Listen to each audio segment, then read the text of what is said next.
लेकिन अब बढ़ते हैं अगली बड़ी खबर की तरफ। एसआईआर पर सुप्रीम कोर्ट का फैसला सामने आया है। एसआईआर कराना चुनाव आयोग का अधिकार है, सुप्रीम कोर्ट ने कहा है। संविधान और नियमों के मुताबिक एसआईआर किया गया। एसआईआर के किसी मामले में संविधान का उल्लंघन नहीं।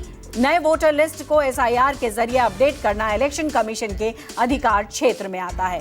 तो बड़ी जानकारी आ रही है, सुप्रीम कोर्ट का फैसला सामने आ गया है। एसआईआर को लेकर के विपक्ष ने कई सवाल उठाए थे और ऐसे में अब एसआईआर को लेकर सुप्रीम कोर्ट ने बहुत कुछ जानकारी भी दे दी और ये कह दिया कि सुप्रीम कोर्ट ये मानता है कि ये इलेक्शन कमीशन के अधिकार क्षेत्र में आता है।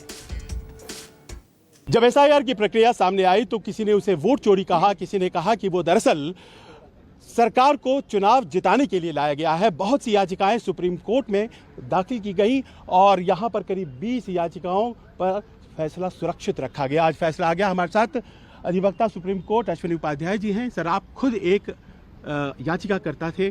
वैधानिकता जहां तक सवाल है इस पूरे मसले का, उस पर सुप्रीम कोर्ट ने क्या कहा है? आज जो एसआईआर के ऊपर फैसला आया है माननीय सुप्रीम कोर्ट का, बहुत ही लैंडमार्क जजमेंट है। माननीय सुप्रीम कोर्ट ने जो इलेक्शन कमीशन की दलील थी उसको एक्सेप्ट किया है, जो हमारी दलील थी उसको एक्सेप्ट किया है। और जो 20 से ज़्यादा और भी पीआईएल फाइल हुई थी उसमें कांग्रेस के नेता थे, टीएमसी के नेता थे, आरजेडी के नेता थे, आम आदमी पार्टी के नेता थे और भी मेरे समझ से डीएमके के भी शायद कोई आए हुए थे, दुनिया भर के और भी कुछ लोग आए थे, सोशल एक्टिविस्ट भी आए थे। ऐसे 20 पीआईएल आई थी। उनकी सबकी दलीलों को उन्होंने नकार दिया है। एक दलील दी गई थी एसआईआर अनकॉन्स्टिट्यूशनल है, माननीय सुप्रीम कोर्ट ने कहा बिल्कुल कॉन्स्टिट्यूशनल है। दलील दी गई कि एसआईआर जो हुआ है ये रिप्रेजेंटेशन ऑफ पीपल एक्ट के खिलाफ हुआ है, उसको भी माननीय सुप्रीम कोर्ट ने नकार दिया। ये कहा गया कि जो पूरी ये जानबूझ के वोट काटे गए, उसको भी माननीय सुप्रीम कोर्ट ने नकार दिया है। तो एक तरीके से जो वोट चोरी का आरोप था, इलेक्शन कमीशन की निष्पक्षता के ऊपर सवाल खड़े किए गए थे, चीफ इलेक्शन कमीशन के ऊपर जानबूझ के हमले किए गए थे, ये कहा गया किसी पॉलिटिकल पार्टी के इशारे पे ये एसआईआर की पूरी प्रक्रिया चल रही है। उन सारे आरोपों को, जो जितने पॉलिटिकल आरोप थे उन सारे आरोपों को नकारा है। जो लीगल यहाँ आर्गूमेंट दिए गए उन लीगल आर्गूमेंट्स को भी नकारा है और ये कहा है कि ये इलेक्शन कमीशन के पास अधिकार है एसआईआर कराना। इलेक्शन कमीशन इलेक्शन का मास्टर है, वो तय करेगा कब उसको एसआईआर कराना है कब नहीं कराना है, इसलिए वो भी इलेक्शन कमीशन का डोमेन है और इसमें किसी भी तरीके का इंटरफेयर माननीय सुप्रीम कोर्ट ने नहीं माना है और ये कहा है कि जो प्रक्रिया हुई है बिल्कुल ठीक हुई है।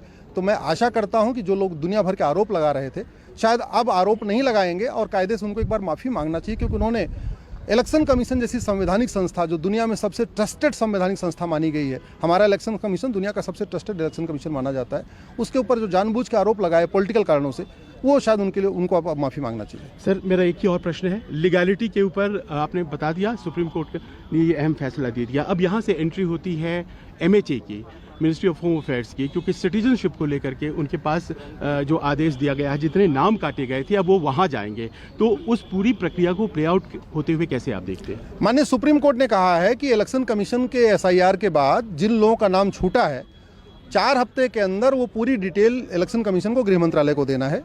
गृह मंत्रालय ट्रिब्यूनल बनाएगा, सिटीजनशिप के लिए जो ट्रिब्यूनल बनता है वो ट्रिब्यूनल बनाएगा। उस ट्रिब्यूनल में सभी इंडिविजुअल्स की जांच होगी, वहाँ एविडेंस देखे जाते हैं, वहाँ डॉक्यूमेंट पूरा वहाँ प्रोसीजर फॉलो होता है। उस प्रोसीजर के बाद जिन लोगों का नाम कटा है उसमें से ये जांच की जाएगी कि वास्तव में इसमें कितने भारतीय हैं और कितने विदेशी हैं। जो भारतीय हैं उनका नाम जुड़ जाएगा, इलेक्शन कमीशन जोड़ेगा, और जो विदेशी हैं उनको क्या करना है, कब उनको वापस भेजना है, ये गृह मंत्रालय डिसाइड करेगा। यानी कि ये इंक्लूड करेगा वेस्ट बंगाल में जो लोग छूटे हुए हैं ट्राइब्यूनल, हर जगह जिन लोगों का नाम कटा हुआ है अब उन सब की ट्रिब्यूनल में जांच होगी, उनकी सिटीजनशिप कंफर्म की जाएगी। हमसे बात करने के लिए शुक्रिया। ये अश्विनी उपाध्याय जिन्होंने स्पष्ट किया कि इसके बाद अब सिटीजनशिप को तय करने के लिए एक प्रक्रिया विशेष के बारे में सुप्रीम कोर्ट ने कहा है, जो कि गृह मंत्रालय के जरिए तय होगी। कैमरामैन संजय सिंह के साथ संजीव त्रिवेदी, न्यूज़ 24 दिल्ली।